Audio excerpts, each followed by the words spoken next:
आज के लेक्चर में इन्फ्लेशन के बारे में हम सब समझेंगे। इन्फ्लेशन यानी कि मुद्रास्फीति, जिसको समान भाषा में हम महंगाई भी बोल सकते हैं। देखो, जब समान कीमत स्तर अर्थात सभी वस्तुओं एवं सेवाओं की औसत कीमतें लगातार बढ़ती है एवं मुद्रा की क्रय शक्ति कम होती है तो मुद्रास्फीति कहते हैं इसी अवस्था को। मतलब कि जब हम सामान और वस्तु का है ना कीमत, वस्तु और सेवा की कीमत क्या होता है, बढ़ने लगे और मुद्रा की क्रय शक्ति कम हो जाए। मान लो आज आलू 10 रुपये केजी है, कल को हो जाए 200 रुपये केजी, इसी स्थिति को मुद्रास्फीति कहते हैं। यही बात है। मुद्रास्फीति का कारण क्या है? मनी सप्लाई ज़्यादा होगा, मतलब पैसा ज़्यादा आ गया है और मांग भी ज़्यादा होगा, मतलब अधिक मुद्रा आपूर्ति और अधिक संपूर्ण मांग। मनी सप्लाई ज़्यादा और एग्रीगेट डिमांड भी ज़्यादा होगा तो मुद्रास्फीति उत्पन्न हो जाएगा। देखो, मुद्रास्फीति का नियंत्रण आरबीआई मौद्रिक नीति एवं सरकार राजकोषीय नीति द्वारा करती है। मुद्रा आपूर्ति को कम करने के लिए विस्फीति मतलब डिसइन्फ्लेशन आता है, मतलब मुद्रा आपूर्ति को कम करने के लिए डिसइन्फ्लेशन हम लाते हैं। ठीक, अब देखो विस्फीति डिसइन्फ्लेशन। अब देखो डिफ्लेटेशन, ये है अपस्फीति, ये इन्फ्लेशन का जस्ट अपोजिट होता है डिफ्लेशन। डिफ्लेटेशन वो अपस्फीति है। जब समान कीमत स्तर कम हो एवं मुद्रा की क्रय शक्ति अधिक हो, मतलब कि एगो 54 पैसा में जाकर हम पार्ले जी खरीदा है, वही होगा डिफ्लेशन। डिफ्लेटेशन वही हो गया। देखो अवस्थिति का कारण, अवस्थिति डिफ्लेटेशन का कारण क्या है? तो मुद्रा आपूर्ति कम हो, मतलब बाजार में पैसा है ही ना है तो क्या होगा? अवस्थिति का कारण हो जाएगा। अब अवस्थिति का नियंत्रण कैसे होता है? मुद्रा आपूर्ति को बढ़ा देंगे। अवस्थिति का नियंत्रण करने के लिए मुद्रा आपूर्ति को बढ़ा देंगे, मनी सप्लाई को बढ़ा देंगे। इसी अवस्था को पर्यायत्वरस्फीति कहते हैं, मतलब रीइन्फ्लेशन कहते हैं, रिफ्लेशन कहते हैं। ठीक, अगर हम मुद्रा आपूर्ति को कम करते हैं इसको डिसइन्फ्लेशन कहते हैं, अगर हम मुद्रा आपूर्ति को बढ़ाते हैं इसको रिफ्लेटेशन कहते हैं। ठीक, और डिफ्लेटेशन क्या है? अवस्थिति, मतलब कि जब हम मुद्रा आपूर्ति कम हो। अब देखो यहाँ पर है मुद्रास्फीति एवं अस्फीति। अवस्थिति का अर्थव्यवस्था पर प्रभाव क्या पड़ता है? देखो, मनी सप्लाई अगर ज़्यादा बढ़ा देंगे तो एग्रीगेट डिमांड भी बढ़ेगा और एग्रीगेट सप्लाई क्या हो जाएगा? कम हो जाएगा। इसी स्थिति क्या कहेंगे? मुद्रास्फीति। मतलब सीधा सा बात है भैया, अगर पैसा ज़्यादा हो जाएगा तो हम लोग का मांग भी बढ़ जाएगा और जब मांग बढ़ जाएगा तो सप्लाई तो कम हो जाएगा ना। इसी कंडीशन को कहते हैं मुद्रास्फीति। अब एक होता है व्यापार चक्र। ये क्या होता है? रिसेशन से रिकवरी को, जब ये नीचे की ओर आता है इसको क्या बोले? रिसेशन इस स्थिति का, और जब ऊपर की ओर जाता है इसको रिकवरी करते हैं। Aggregate demand equal to aggregate supply, ये एक बैलेंस है इसका। ठीक, अब देखो बूम पीक, मतलब कि एकदम जब ऊंचा पर बढ़ जाए तो उसको बूम पीक कहेंगे। डिप्रेशन मतलब इसी में स्थिति आता है, मतलब अति मंदी, बहुत ज़्यादा मंदी आ जाए तो उसे क्या कहेंगे? डिप्रेशन की स्थिति कहेंगे। और दूसरा कंडीशन है मनी सप्लाई अगर कम हो जाता है। ठीक, मनी सप्लाई अगर कम हो जाता है तो डिमांड तो क्या हो जाएगा? कम हो जाएगा, लेकिन सप्लाई ज़्यादा हो जाएगा। मान लो सामान है लेकिन डिमांड कोई करिए ना रहा, क्योंकि पैसा नहीं है। यही रीजन है, उसको क्या कहते हैं? अवस्थिति, मतलब डिफ्लेटेशन। अब देखो दो केस है। एक केस है जब हम मनी सप्लाई बढ़ा दें, मतलब मुद्रास्फीति में मनी सप्लाई जब बढ़ा देंगे तो एग्रीगेट डिमांड भी बढ़ जाएगा, एग्रीगेट सप्लाई कम हो जाएगा, मतलब कि मांग ज़्यादा होगा, सप्लाई कम होगा। इसमें क्या होगा? स्टॉक कम हो जाएगा और उत्पादन अधिक हो जाएगा। जीडीपी भी हमारा इंक्रीज कर जाएगा, रोजगार भी आएगा और आय भी आएगा। मतलब अर्थव्यवस्था के दृष्टि से अगर देखें तो मुद्रास्फीति एक अच्छी बात है, क्योंकि इसमें रोजगार भी मिल रहा है और आय भी बढ़ रहा है, जीडीपी भी बढ़ रहा है, उत्पादन भी बढ़ रहा है, लेकिन स्टॉक में क्या हो रही है? कमी आ रही है। अब देखो दूसरा केस क्या है? अपस्फीति का, डिफ्लेटेशन का, मतलब कि मनी सप्लाई कम हो रहा है तो उस केस में क्या हो रहा है? डिमांड भी कम हो जाएगा, क्योंकि पैसा है, डिमांड कहाँ से होगा, और सप्लाई ज़्यादा होगा, सामान्य ज़्यादा है। इस स्थिति में क्या होगा, स्टॉक तो ज़्यादा होगा लेकिन उत्पादन कम होगा उस चीज़ का। तो इसका प्रभाव यही होगा कि जीडीपी अर्थात आर्थिक वृद्धि कम हो जाएगा और रोजगार भी कम मिलेगा और आय भी कम मिलेगा। किस केस में, अपस्फीति की डिफ्लेटेशन के केस में। केस 3 है रिसेशन यानी कि मंदी। मंदी में यह वह व्यवस्था है जब अर्थव्यवस्था में मुद्रा आपूर्ति धीरे धीरे कम होने लगती है, जिसके परिणाम स्वरूप संपूर्ण मांग एग्रीगेट डिमांड धीरे धीरे कम हो जाती है, जिसके कारण उत्पादन का स्तर कम होता है एवं रोजगार कम होता है। एक कॉन्सेप्ट है स्टैगफ्लेशन। स्टैगफ्लेशन मुद्रास्फीति जनित मंदी। इस कंडीशन में क्या होगा कि मुद्रास्फीति भी रहेगा, मंदी भी रहेगा। उस कंडीशन में क्या कहेंगे, स्टैगफ्लेशन। जब मुद्रास्फीति एवं मंदी एक साथ हो, या जब समान कीमत स्तर में वृद्धि हो एवं रोजगार कम हो, या जब दोनों समान कीमत स्तर एवं बेरोजगारी बढ़े। यही बात है। अब देखो मुद्रास्फीति के प्रकार। एक होता है क्रीपिंग मुद्रास्फीति, क्रीपिंग इन्फ्लेशन। यह क्या होता है, जब समान कीमत स्तर 3% प्रति वर्ष तक बढ़ता है तो क्या कहेंगे, क्रीपिंग। और एक होगा वॉकिंग इन्फ्लेशन, चलती मध्यम या टोटलिंग मुद्रास्फीति इसी कहते हैं, 4 से 5% प्रति वर्ष रहेगा। तो एक होता है दौड़ती मुद्रास्फीति, रनिंग इन्फ्लेशन। जब समान कीमत स्तर 9% प्रति वर्ष तक बढ़ती है तो दौड़ती मुद्रास्फीति कहते हैं। देखो रेंगती हुई में 3% और चलती हुई में 4 से 5% और दौड़ती हुई में 9%। एक होता है कूदती मुद्रास्फीति, गैलोपिंग एंड जंपिंग, द्रुत या कूदती मुद्रास्फीति, इसी को गैलोपिंग एंड जंपिंग मुद्रास्फीति कहते हैं। जब समान कीमत स्तर 2 या 3 अंकों में से बढ़ती है तो अर्थात 10% से 999 तक रहेगा, जो कूदती कहेंगे, जंपिंग इन्फ्लेशन कहेंगे। एक होता है हाइपर इन्फ्लेशन, हाइपर मुद्रास्फीति। जब समान कीमत स्तर 1000% से अधिक दर से बढ़ती है, अर्थात जब समान कीमत स्तर रातों रात बढ़ती है, जैसे 1946 में हंगरी में हुआ था, 2004 से 2009 तक जिम्बाब्वे का जो स्थिति था, एवं वर्तमान में वेनेजुएला का वो स्थिति है। मतलब झोला भर के रुपया लेके जाते हैं, सामान 1 किलो आलू मिलता है। ठीक। अब देखो फ्लेक्सिबल इन्फ्लेशन टारगेटिंग फ्रेमवर्क, लचीली मुद्रास्फीति लक्षित ढांचा। भारत में भारत सरकार आरबीआई से सलाह लेकर 5 वर्षों के लिए मुद्रास्फीति का लक्ष्य बनाती है। यह 2016 से प्रारंभ हुआ है। क्या फ्लेक्सिबल इन्फ्लेशन टारगेटिंग फ्रेमवर्क 2016 से प्रारंभ हुआ है। अब भारत सरकार आरबीआई सलाह लेकर 5 वर्षों के लिए मुद्रास्फीति का लक्ष्य बनाती है। देखो ये जो है ना 4% प्लस माइनस 2% होना चाहिए। 2016 से प्रारंभ हुआ तो पहला चरण चला 2016 से 21 तक, अब दूसरा चरण चल रहा है 2021 से 2026 तक। ये 4% प्लस माइनस 2% होता है। देखो नोट, मुद्रास्फीति यदि रेंगती अथवा चलती मुद्रास्फीति की अवस्था में होती है तब यह अर्थव्यवस्था के लिए अच्छी मानी जाती है। अब देखो मुद्रास्फीति के कारक। अब है मांग जनित मुद्रास्फीति, डिमांड पुल इन्फ्लेशन। यह मुद्रास्फीति उपभोक्ताओं के कारण उत्पन्न होती है, अर्थात जब मांग में वृद्धि हो एवं मुद्रास्फीति उत्पन्न हो। यही है, जब हम ज़्यादा मांग करेंगे तो मुद्रास्फीति उत्पन्न हो जाएगा।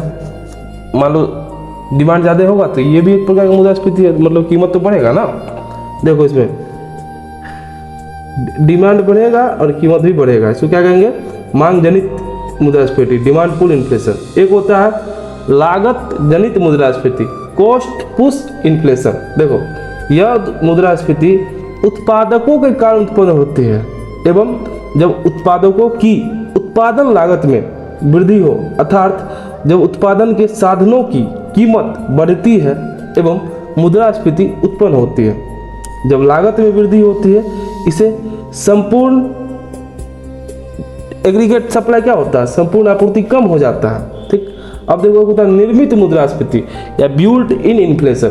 देखो कीमतें बढ़ रही है, मजदूरी भी बढ़ रहा है, ये ऐसे चलते रहेगा। कीमत बढ़ेगा मजदूरी चलेगा, बढ़ेगा, कीमत बढ़ेगा मजदूरी बढ़ेगा। मान लो ये डे टू डे लाइफ में देखते हैं ना, जैसे जैसे महंगाई बढ़ती है तो वेतन भी बढ़ता है। जैसे पहले 400 रुपये में लेबर मिस्त्री काम करने आता था, लेकिन अभी जैसे जैसे महंगाई बढ़ी है तो 600-700 रुपये उनकी दिहाड़ी हो गई है। ये क्या है? निर्मित मुद्रास्फीति, बिल्ट इन इन्फ्लेशन। देखो, इसे इन्फ्लेशन स्पाइरल एवं मजदूरी मूल्य मुद्रास्फीति भी कहते हैं। देखो, होता है श्रिंक इन्फ्लेशन, जब वस्तुओं की मात्रा, क्वांटिटी, वजन कम एवं कीमत समान रहे तो क्या कहेंगे? Shrink inflation. इसका एक बेस्ट एग्जांपल है पार्ले जी बिस्किट। पहले भी 3 रुपया में आता था, पहले भी 5 रुपया में आता था, अभी 5 रुपया में आता है, लेकिन धीरे धीरे उसका क्या हो रहा है? क्वांटिटी कम हो रहा है। एक होता है एस्क्यू इन्फ्लेशन, एस्क्यूफ्लेशन, जब कुछ वस्तुओं की कीमत बढ़े एवं कुछ वस्तुओं की कीमत घटे, उसको एस्क्यू इन्फ्लेशन करते हैं। अब देखो, एक फ्लिप कर्व है, फ्लिप कर्व A.W. फिलिप्स ने 1998 में दिया था। A.W. फिलिप्स फ्लिप कर्व 1998 में दिया था। A.W. Philips flip curve A.W. Philips 1998 में दिया था। फ्लिप कर्व मुद्रास्फीति एवं बेरोजगारी के बीच संबंध बताता है। फ्लिप कर्व कब आया था? 1998 में A.W. फिलिप्स। फ्लिप कर्व क्या है? मुद्रास्फीति एवं बेरोजगारी के बीच संबंध बताता है। जैसे मुद्रास्फीति ज़्यादा होगा तो बेरोजगारी कम होगा। ये निगेटिव रिलेशन, विपरीत या प्रत्यक्ष संबंध दर्शाता है। देखो, इसमें OX एक्सिस पे हम मुद्रास्फीति को रखते हैं और OY एक्सिस पे मुद्रास्फीति को रखते हैं और OX एक्सिस पे बेरोजगारी को रखते हैं। ठीक, जैसे मुद्रास्फीति बढ़ेगा तो बेरोजगारी धीरे धीरे कम होगा। यही फ्लिप कर्व बताता है। 1998 में इसकी चर्चा हुई थी। फ्लिप कर्व भाई साहब ऐसा सिद्धांत दिए थे इकोनॉमिक्स में। अब देखो, मुद्रास्फीति क्या? 2 प्रकार का होता है। एक होता है कोर इन्फ्लेशन, मूलभूत कोर मुद्रास्फीति। इस प्रकार की मुद्रास्फीति में खाद्य एवं ईंधनों को शामिल नहीं किया जाता, क्योंकि इनकी कीमतें अत्यधिक परिवर्तनीय होती है। एक होता है हेडलाइन मुद्रास्फीति, हेडलाइन इन्फ्लेशन। इसमें सभी वस्तुओं एवं सेवाओं की कीमत को शामिल करते हैं, खाद्य एवं ईंधन पदार्थों को भी इसमें शामिल करते हैं। अब देखो, मुद्रास्फीति का मापन कैसे करेंगे? मुद्रास्फीति का मापन 2 प्रकार का होता है। एक होता है उपभोक्ता मूल्य कीमत सूचकांक CPI, कंज्यूमर प्राइस इंडेक्स, उपभोक्ता मूल्य कीमत सिद्धांत CPI। एक होता है थोक कीमत सूचकांक, wholesale price index WPI। CPI और WPI से क्या करते हैं? मुद्रास्फीति का मापन का 2 तरीका इसके आधार पर करते हैं। देखो, पहला CPI के आधार पर, यह उपभोक्ताओं के लिए मुद्रास्फीति का मापन करता है, अर्थात इसमें भारत सरकार खुदरा कीमतों में परिवर्तन का मापन करता है। ठीक, CPI के प्रकार देखो, CPI कृषि, CPI कृषि हो गया, CPI ग्रामीण हो गया और CPI औद्योगिक श्रमिक हो गया। देखो, CPI कृषि श्रमिक एग्रीकल्चर लेबर, CPI ग्रामीण श्रमिक रूरल लेबर, CPI औद्योगिक श्रमिक इंडस्ट्रियल वर्कर। देखो, इसका मापने का जो है ना, इसको मापन जो करता है इस तीनों को, CPI AL, CPI ERL और CPI IW को, इसको मापता कौन है? श्रम ब्यूरो एवं श्रम रोजगार मंत्रालय द्वारा नापता है। और एक होता है संयुक्त, CPI संयुक्त, CPI ग्रामीण और CPI शहरी दोनों को शामिल करते हैं। इसको NSO के द्वारा मापते हैं, नेशनल स्टैटिस्टिकल ऑफिस के द्वारा मापते हैं। अब देखो, इसमें क्या है? मदों की संख्या, नंबर ऑफ आइटम्स। ग्रामीण में 448 वस्तुएं एवं सेवाएं हैं, शहरी में 460 वस्तुओं एवं सेवाएं हैं। देखो, इसका आधार वर्ष क्या है? बेस ईयर 2012 से 2012 बेस ईयर है। पहले क्या था? 2010 था। अब एक बात देख लो यहाँ पे, थोक कीमत सूचकांक WPI, होलसेल प्राइस इंडेक्स, यह भारत में थोक कीमतों में परिवर्तन का मापन करता है। देखो, CPI क्या था? खुदरा कीमत में, किसके लिए था? उपभोक्ता के लिए। और WPI क्या है? थोक कीमतों में परिवर्तन का मापन करता है। यह थोक विक्रेताओं या उत्पादकताओं के लिए मुद्रास्फीति मापता है। इसका मापन आर्थिक सलाहकार कार्यालय DPIIT या वाणिज्यिक एवं औद्योगिक मंत्रालय द्वारा किया जाता है। इसमें मदों की संख्या क्या है, नंबर ऑफ आइटम्स 697, 697।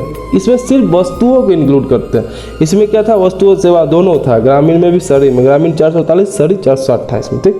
इसमें क्या है, मदों की संख्या 697 सिर्फ वस्तुएं हैं।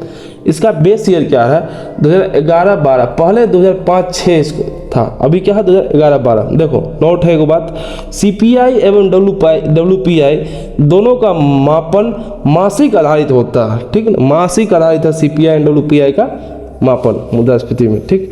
भारत में मुद्रास्फीति के आंकड़े सीपीआई संयुक्त के आधार पर प्रकाशित होता है। भारत में मुद्रास्फीति के आंकड़े सीपीआई संयुक्त के आधार पर प्रकाशित होता है। देखो पहले भारत में मुद्रास्फीति मापन का मुख्य सूचकांक डब्ल्यूपीआई था, लेकिन 1 अप्रैल 2014 से उर्जित पटेल समिति की सिफारिशों से सीपीआई हो गया। देखो नोट है वो, 1950 में कौन आता है, NSSO, national sample survey office, राष्ट्रीय नमूना सर्वेक्षण कार्यालय। 1950 में इसका स्थापना होता है। यह आंकड़ों को एकत्रित करता था, आंकड़ा को एकत्रित करता था। लेकिन इसके बाद देखो एगो है 1951 में सीएसओ की स्थापना होती है। क्या करता है, सेंट्रल स्टैटिस्टिकल ऑफिस है, केंद्रीय सांख्यिकी कार्यालय। पहले यह मापन कार्य करता था, ठीक। 23 मई 2019 को इन दोनों को विलय करके एनएसओ बना दिया। क्या मतलब कि एनएसएसओ और सीएसओ को मिला के 23 मई 2019 से एनएसएसओ सीएसओ को मिलाकर एनएसओ बना दिया। देखो मुद्रास्फीति के प्रभाव किसके लिए अच्छी है, ये देखो उपभोक्ता के लिए तो खराब बात है भाई, महंगाई बढ़ जाएगा तो हम लोग नहीं ले पाएंगे ना ज़्यादा। उत्पादकता के लिए, उत्पादक के लिए बढ़िया बात है, महंगाई बढ़ेगा तो उत्पादन, उसको पैसा ज़्यादा आएगा। अमीर के लिए अच्छा है, गरीब के लिए खराब है। निश्चित आय वाले के लिए क्या है, खराब है, जैसे वेतन भोगी, पेंशनर, ये सब के लिए क्या है, खराब है निश्चित आय वाला। और एक होता है फिक्स्ड इनकम ग्रुप एवं लचीली आय समूह, फ्लेक्सिबल इनकम ग्रुप के लिए क्या है, पैसावार लोग, व्यापारी के लिए क्या है, ये सब के लिए अच्छा है। निवेशक इन्वेस्टर में शेयर धारक के लिए अच्छा है, ऋणदाता और बॉन्ड धारक के लिए खराब बात है, अच्छा नहीं है। लेनदार क्या होता है, ऋणदाता, क्रेडिटर। लेनदार मतलब जो ऋण देगा ना उसको लेनदार कहेंगे। एक होता है देनदार, जो ऋण लिया हुआ रहता है उसी उसको देनदार कहते हैं, उल्टा है। लेनदार जो लेनदार जो ऋण दाता हो गया, देनदार ऋणी हो गया। तो लेनदार के लिए क्या है, ऋणदाता के लिए खराब है। लेनदार जो लिया हुआ रहेगा तो महंगाई बढ़ेगा तो उस हिसाब से पैसा दे देगा, तो ये क्या होगा, देनदार के लिए अच्छा होगा। मुद्रास्फीति का नियंत्रण, अब देखो मुद्रास्फीति का नियंत्रण मॉनेटरी पॉलिसी और फास्कल पॉलिसी द्वारा होता है ना। फास्कल पॉलिसी से कौन करता है, सरकार करता है। और मॉनेटरी पॉलिसी से कौन करता है, बैंक करता है। देखो राजकोषीय नीति, फास्कल पॉलिसी वित्त मंत्रालय भारत सरकार द्वारा क्या जाता है, राजकोषीय नीति या फास्कल पॉलिसी का। इसमें देखो दो बात पहले समझो, सरकार का व्यय और सरकार का राजस्व आय, मतलब सरकार का खर्चा क्या है, सरकार को फायदा क्या है, पैसा कहाँ से आता है। तो सरकार का व्यय क्या है, लोक निर्माण, जैसे रोड, डैम्स, ब्रिज इत्यादि बनाने के लिए लोक निर्माण में सरकार को पैसा लगता है, तो व्यय हो गया। एक हुआ लोक कल्याण का काम करेगी, scholarship, old age pension etc सब में काम करेगी तो क्या करेगा, सरकार का व्यय होगा। सब्सिडीज एवं रक्षा सेना, इन सब चीज़ों पर जो खर्चा होगा सरकार का व्यय होगा, एक्सपेंडिचर होगा। और सरकार के राजस्व आय, रेवेन्यू कहाँ से आएगा, कर से आएगा, करों से आएगा, विनिवेश से आएगा, डिसइन्वेस्टमेंट मतलब कि सरकारी कंपनी को निजी कंपनी में बेचने से आएगा, लोक ऋण से आएगा, पब्लिक बोरो से आएगा। जैसे लोक ऋण में सरकारी बॉन्ड, गवर्नमेंट बॉन्ड, जैसे एनएससी, केवाईपी, ये सब हो गया, ठीक। अब देखो राजकोषीय नीति कैसे होता है, मुद्रास्फीति के कंडीशन में और अपस्फीति, इन्फ्लेशन और डिफ्लेशन में क्या होगा, राजकोषीय नीति से। राजकोषीय नीति में जब मुद्रास्फीति बढ़ जाएगा तो मनी सप्लाई को क्या करेंगे, कम करना पड़ेगा। तो मनी सप्लाई को कम करने के लिए सरकार क्या करेगी, वह कम करेगी, कर की दरें बढ़ा देगी, विनिवेश बढ़ा देगी, लोक ऋण बढ़ा देगी। मतलब कि जब पैसा ज़्यादा आ जाएगा मार्केट में, पब्लिक के पास, सरकार उसको लेना चाहेगी ना, तो बोलेगी भाई साहब ये योजना है कि केवाईपी है, एनएसएससी है, इसमें ऋण, इसका दर बढ़ा देगा, लोक ऋण का दर बढ़ा देगा, ज़्यादा आदमी इन्वेस्ट करेगा, उससे क्या होगा, सरकार के पास पैसा आ जाएगा, ठीक। यही बात है। देखो इसमें कर की दरें, विनिवेश और लोक ऋण, इसको क्या कहते हैं, संकुचित राजकोषीय नीति कहते हैं। ठीक, इसमें क्या होता है, राजस्व अधिक होता है और राजस्व अधिक आएगा, कैसे, व्यय से ज़्यादा क्या करेगा, राजस्व आएगा, इसको अधिशेष बजट कहेंगे। अब स्फीति, इस कंडीशन में क्या होता है, मनी सप्लाई को बढ़ा देंगे, पैसा नहीं है तो मनी सप्लाई बढ़ाना पड़ेगा। इसमें क्या होगा, सरकारी व्यय खर्च बढ़ाएंगे, व्यय ज़्यादा होगा। कर की दर क्या करेंगे, कम कर देंगे, मतलब कर की दर कम कर देंगे, विनिवेश कम कर देंगे, लोक ऋण कम कर देंगे।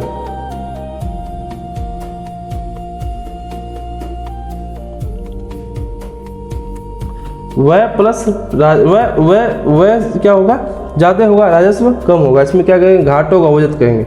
ऐसी को विस्तारवादी राजकोषीय नीति कहेंगे। अब एक चीज़, एक कॉन्सेप्ट आप समझ लो यहाँ पे, मॉनेटरी पॉलिसी। देखो भारत में मौद्रिक नीति या मॉनेटरी पॉलिसी, भारत में मुद्रास्फीति के नियंत्रण हेतु 2016 में मौद्रिक नीति समिति एमपीसी का गठन हुआ। उर्जित पटेल समिति की सिफारिश द्वारा एमपीसी को आरबीआई अधिनियम 1934 के खंड 45 ZB के अंतर्गत शामिल किया गया है। एमपीसी में 6 सदस्य होते हैं, एक होते हैं आंतरिक सदस्य, एक होते हैं बाहरी सदस्य। देखो आंतरिक सदस्य क्या है कि एमपीसी का अध्यक्ष कौन होता है, आरबीआई गवर्नर होता है। इसमें होगा एमपीसी का अध्यक्ष होता है आंतरिक में, एमपीसी का प्रभारी होता है, एक आरबीआई का अधिकारी होता है। 3 आदमी रहते हैं एमपीसी का आंतरिक सदस्य में। देखो एमपीसी का अध्यक्ष कौन होगा, आरबीआई का गवर्नर, अभी कौन है वर्तमान में, संजय मल्होत्रा है। देखो एक इसके बाद होगा डिप्टी गवर्नर, ये एमडी पत्रा थे, अभी वर्तमान में कौन है तो देखना पड़ेगा। आरबीआई अधिकारी राजीव रंजन थे, अभी वर्तमान में कौन है, इसको भी देखना पड़ेगा। ठीक, देखो बाहरी सदस्य कौन है, भारत सरकार के सदस्य होते हैं। इसमें कौन है, आसीमा गोयल, जयंत आर वर्मा और शशांक भिड़े हैं। ये तीनों सदस्य जो है ना 4 वर्षों के लिए नियुक्त होते हैं। प्रत्येक वर्ष में एमपीसी की कम से कम 4 बैठक होना अनिवार्य है। प्रत्येक बैठक में न्यूनतम 4 सदस्य होना चाहिए एवं एमपीसी का निर्णय आरबीआई पर बाध्यकारी होता है। ठीक ना, एमपीसी का जो निर्णय होगा वो आरबीआई पे बाध्यकारी होगा। मॉनेटरी पॉलिसी का निर्णय आरबीआई पे बाध्यकारी होगा। देखो सरकार की प्रतिभूतियां, गवर्नमेंट सिक्योरिटी, वह वित्तीय उपकरण जिसके माध्यम से सरकार ऋण लेती है, ये क्या हो गया, सरकार की प्रतिभूतियां, गवर्नमेंट सिक्योरिटी। यह 2 प्रकार के होते हैं, एक होता अल्पकालीन प्रतिभूति, एक होता दीर्घकालीन प्रतिभूति। अल्पकालीन शॉर्ट टर्म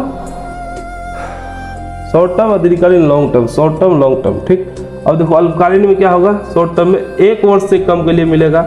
इसी को ट्रेजरी बिल या टी बिल, राजकोषीय विपत्र कहते हैं, इसी में आता है। देखो राजकोषीय विपत्र क्या होता है, ट्रेजरी बिल, यह सरकार के स्थान पर आरबीआई द्वारा जारी होता है। समय अवधि 91 डेज, 182 डेज या 364 डेज होता है। यह 25,000 या उसके गुणांक में जारी होता है, 25,000 एवं उनके गुणांक में जारी होता है। इसे गिल्ट एजेड प्रतिभूति भी कहते हैं, जहां पैसा सेफ रहे। ट्रेजरी बिल और बॉन्ड दोनों क्या है, गिल्ट एजेड प्रतिभूति है। देखो दीर्घकालीन में क्या हो जाएगा, लॉन्ग टर्म के लिए होगा, 1 वर्ष के लिए अधिक के लिए होता है। इसमें क्या होता है, सरकार के बॉन्ड होते हैं, जैसे NSC, L1, KBP, ETC।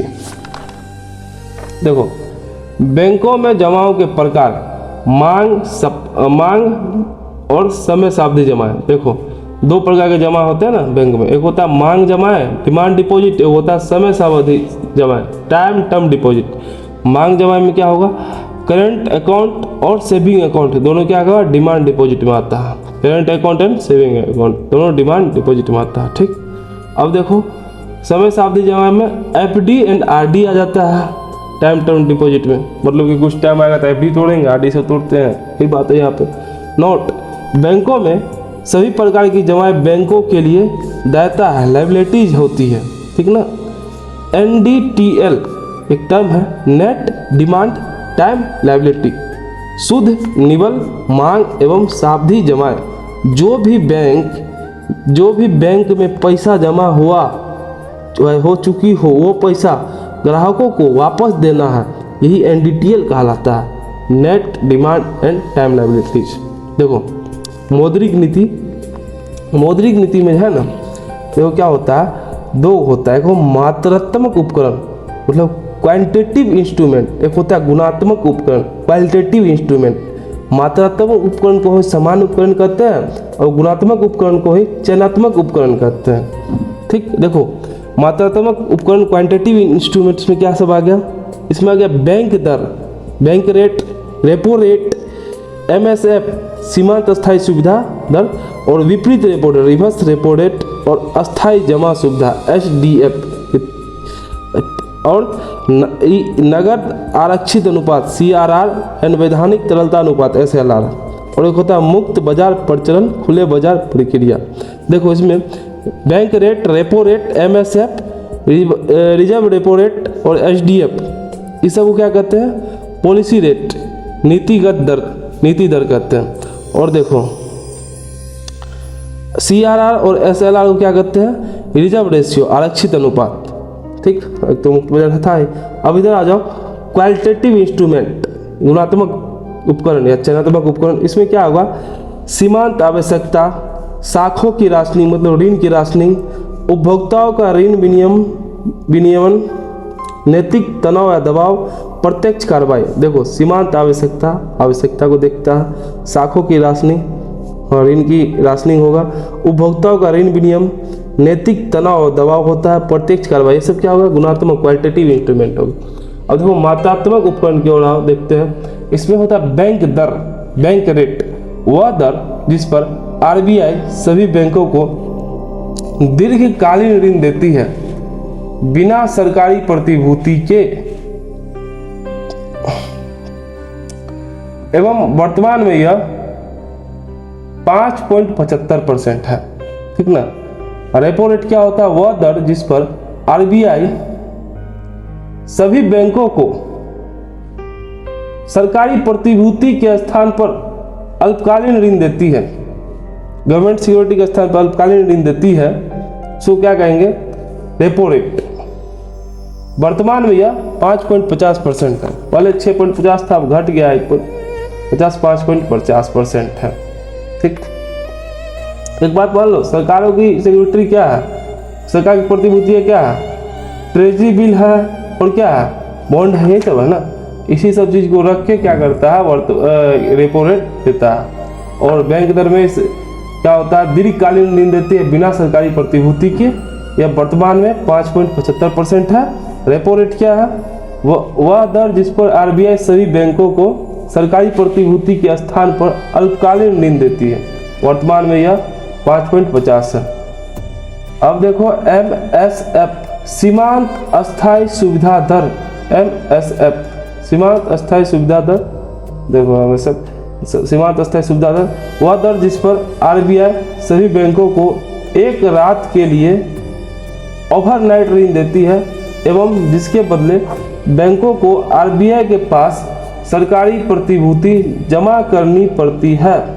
ठीक, यह 2011 से प्रारंभ हुआ, यह हमेशा रेपो रेट से अधिक होता है, वर्तमान में यह 6.25% है। देखो MSF अधिक से अधिक बैंक के NDTL का 2% हो सकता है एवं 1 करोड़ और उसके गुणांक में होता है। ठीक, अब देखो सीमांत अस्थायी सुविधा दर है वह दर जिस पर RBI बैंकों को एक रात के लिए ऋण देता है एवं बदले में बैंकों को RBI के पास सरकारी प्रतिभूति जमा करनी पड़ती है। यह 2011 में प्रारंभ हुआ है। MSF अधिक से अधिक बैंक के NDTL का 2% हो सकता है एवं 1 करोड़ और उसके गुणांक में होता है। यह हमेशा रेपो रेट से अधिक होता है, जैसे 6.25% वर्तमान में है। विपरीत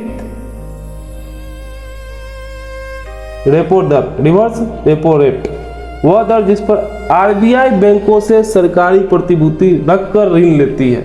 रिवर्स रेपो रेट इसी का उल्टा हो गया ना। वह दर जिस पर RBI बैंकों से सरकारी प्रतिभूति रखकर ऋण लेती है। यह 1996 में प्रारंभ हुआ, जब बैंकों के पास अतिरिक्त धन हो जाता है तब वो उसे आरबीआई के पास रखती है। यह हमेशा रेपो दर से कम होता है, वर्तमान में 3.35% है। अब देखो अस्थाई जमा सुविधा एसडीएफ, इसकी घोषणा बजट 2018 में हुई। यह 2022 में प्रारंभ हुआ, जब बैंकों के पास अत्यधिक तरलता होती है, मतलब ज़्यादा पैसा होता है, उसी तरलता बोलते हैं, अत्यधिक तरलता होती है, तब बैंक विपरीत रेपो दर के समान उसे आरबीआई के पास रखती है, लेकिन इसके बदले में आरबीआई बैंकों को कोई प्रतिभूति नहीं देती है। अरे भाई पैसा ज़्यादा तो रख रहा है, उसके बदले प्रतिभूति आरबीआई क्यों देगा? यही बात है वहाँ पे कि आरबीआई कोई प्रतिभूति नहीं देती है। जब बैंकों के पास अत्यधिक तरलता होती है तब बैंक विपरीत रेपो दर के समान उसे आरबीआई के पास रखता है, लेकिन इसके बदले आरबीआई बैंकों को कोई प्रतिभूति नहीं देती है। इसकी घोषणा बजट 2018 में हुई थी एवं 2022 में प्रारंभ हुआ। किसका? एसडीएफ का। ठीक है, देखो बैंक दर, रेपो दर, एमएसएफ, विपरीत रेपो दर, एसडीएफ को नीति दरें कहते हैं कि पॉलिसी रेट कहते हैं इसी सब चीज़ को। Bank rate, repo rate, MSF, reverse repo rate, SDF को नीति दर कहते हैं, पॉलिसी रेट कहते हैं। एलएएफ लिक्विडिटी एडजस्टमेंट फैसिलिटी, तरलता समायोजन सुविधा। देखो रेपो रेट और विपरीत रेपो दर इसमें दोनों आता है। एलएएफ में लिक्विडिटी एडजस्टमेंट फैसिलिटी में रेपो रेट एंड विपरीत रेपो रेट, मतलब इसकी तरलता क्या करना है, हमको एडजस्ट करना है। तो जब ज़्यादा हो जाता है तो क्या करता है कि जो पैसा बैंक लेता है तो उसे क्या करते हैं, आरबीआई। और जब वही बात, जब आरबीआई पैसा लेता है तो क्या होता है, रिवर्स रेपो रेट, इसी को क्या कहते हैं, लिक्विडिटी एडजस्टमेंट फैसिलिटी। अब देखो सीआरआर क्या होता है, सीआरआर देखो नगद आरक्षित अनुपात। सभी वाणिज्यिक बैंकों को अपनी कुल जमाओं का मतलब एनडीटीएल का एक न्यूनतम प्रतिशत आरबीआई के पास रखना होता है। यह सिर्फ नगद के रूप में होता है। वर्तमान में यह 4.50% है। देखो पहले यह न्यूनतम 3% एवं अधिकतम 15% होता था, लेकिन 2006 में आरबीआई ने इसकी न्यूनतम एवं अधिकतम सीमा खत्म कर दी है। देखो अब क्या होता है, वैधानिक तरलता अनुपात एसएलआर। प्रत्येक वाणिज्यिक बैंक को अपनी कुल जमाओं का एक निश्चित प्रतिशत अपने पास रखना होता है। ठीक, यह तरल परिसंपत्ति मतलब गोल्ड, विदेशी मुद्रा एवं सरकारी प्रतिभूति एवं नगद के रूप में होता है। तरल परिसंपत्ति एवं नगद के रूप में होता है। वर्तमान में यह 18% है। एसएलआर वर्तमान में 18% है। पहले यह न्यूनतम 25% एवं अधिकतम 40% होता था, लेकिन 2007 में इसकी न्यूनतम सीमा खत्म कर दी गई एवं यह अधिकतम 40% हो सकता है। अब देखो सीआरआर एवं एसएलआर को आरक्षित अनुपात रिजर्व रेशियो रेट कहते हैं, रिजर्व रेशियो कहते हैं। मुक्त बाजार प्रचलन क्या होता है, खुले बाजार की प्रतिक्रिया। सरकारी प्रतिभूति अर्थात गवर्नमेंट सिक्योरिटी को आरबीआई एवं बैंकों के बीच खरीदना एवं बेचना क्या होता है, मुक्त बाजार प्रचलन, खुले बाजार की प्रतिक्रिया। अब देखो मौद्रिक नीति, मॉनेटरी पॉलिसी, अब समझो कैसे कम होता है, कैसे ज़्यादा होता है। देखो जब इन्फ्लेशन आएगा ना, इन्फ्लेशन आएगा तो क्या करना पड़ेगा, हमको मनी सप्लाई कम करना पड़ेगा। तो इस कंडीशन में क्या करेंगे, बैंक रेट को क्या करेंगे, बढ़ा देंगे। रेपो रेट को क्या करेंगे, बढ़ा देंगे, ठीक ना। और एमएसएफ को क्या करेंगे, बढ़ा देंगे। और रिजर्व रेपो रेट भी बढ़ जाएगा, एचडीएफ भी बढ़ जाएगा, सीआरआर भी बढ़ जाएगा, एसएलआर भी बढ़ जाएगा। और मुक्त बाजार प्रचलन में क्या होगा, बेचेंगे ज़्यादा। देखो इसको क्या कहेंगे, डियर टाइट मनी पॉलिसी, मतलब महंगी मुद्रा की नीति कहेंगे इसको। जब इन्फ्लेशन के केस में इसमें क्या होगा, बैंक रेट, रेपो रेट सब बढ़ जाएगा, सब चीज़ बढ़ जाएगा। इसमें देखो सीआरआर और एसएलआर को क्या करते हैं, प्रत्यक्ष उपकरण करते हैं। कैसे, इस बात को समझो। देखो भैया, अगर सीआरआर मतलब क्या होता है कि सभी बैंकों को, वाणिज्यिक बैंकों को कुल जमाओं का एक न्यूनतम प्रतिशत आरबीआई के पास जमा रखना होता है। तो इसी को अगर बढ़ा देंगे, और एसएलआर क्या होता है कि प्रत्येक वाणिज्यिक बैंक को अपनी कुल जमाओं का एक निश्चित अनुपात अपने पास रखना होता है। मतलब इसी सीआरआर और एसएलआर को बढ़ा देंगे तो ये ना प्रत्यक्ष उपकरण हो गया ना, मतलब कि एक तरह से बहुत सारा हिस्सा पैसा तो यही ना अपने पास रख लेगा। मुद्रास्फीति में तो मनी सप्लाई ज़्यादा हो रहा है, तो उसको कम करना है तो यही ना प्रत्यक्ष उपकरण हो गया। मान लो बैंक रेट बढ़ा देंगे, तो बैंक रेट अगर बढ़ा देंगे तो बैंक क्या करेगा, आरबीआई के पास पैसा ज़्यादा जमा करेगा। आरबीआई क्या करेगा, सभी बैंकों को दीर्घकालीन ऋण देता है तो ऋण ज़्यादा लेगा बैंक, ये हो जाएगा। मतलब इतना ज़्यादा इन्फ्लेशन में क्या हो जाएगा, सारा चीज़ बढ़ जाएगा, डिफ्लेशन में सब चीज़ कम हो जाएगा। और इसमें क्या हो जाएगा, बुआई करेंगे ज़्यादा हम। डिफ्लेशन में देखो बैंक रेट कम हो जाएगा, रेपो रेट कम हो जाएगा, एमएसएफ कम हो जाएगा, रिवर्स रेपो रेट कम हो जाएगा, एचडीएफ कम हो जाएगा, सीआरआर कम हो जाएगा, एसएलआर कम हो जाएगा। और मुक्त बाजार प्रचलन में क्या करेंगे, ज़्यादा हम खरीदेंगे अपस्फीति में, डिफ्लेटेशन में। और इन्फ्लेशन में क्या होगा, बेचेंगे ज़्यादा हम। देखो डिफ्लेशन में क्या कहते हैं, सब कुछ चीज़ों को कम कर देते हैं, इसको सस्ती मुद्रा नीति कहते हैं, चीप लूज इजीली एकोमोडेशन कहते हैं इसी बात को। चलो ख़त्म हो गया महंगाई का सारा कॉन्सेप्ट, इन्फ्लेशन ख़त्म हो गया। अब अगले वीडियो में आएंगे फाइनेंशियल मार्केट, डिमांड सप्लाई, इन्हीं सब चीज़ों पे चर्चा करेंगे और इकोनॉमिक्स को एक सरल से सरल भाषा में लाएंगे आप सबके लिए।